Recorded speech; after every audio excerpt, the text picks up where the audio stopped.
Lalpange ka fakyan wam ka tizwal chi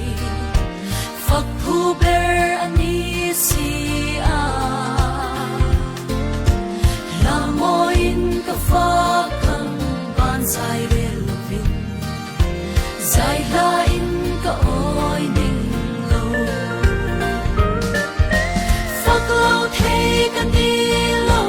Lam lo thay ka nilo Lalpa fak anwam ber Lam lamin ka fakang ber kwang nen ka fakang Bang lo vin ka fakang Fak lo thay ka nilo ve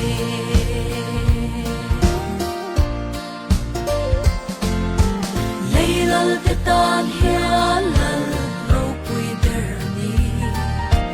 Pathian te pathian ani Lal ro pui ani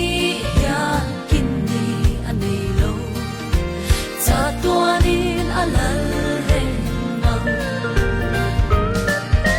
Fak lo thay ka ni lo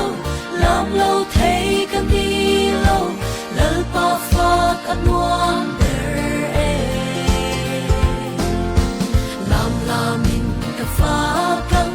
ber kwang nen ka fakang Bang lo vin ka fakang Fak lo thay ka ni lo ve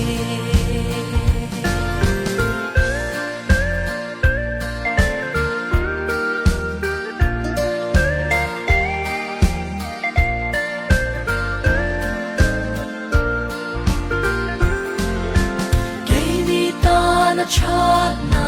shat sen ruan lo hi ni tin ni na thar se le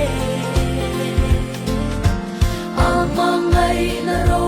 pui cha tuanin na om ama fa ka thu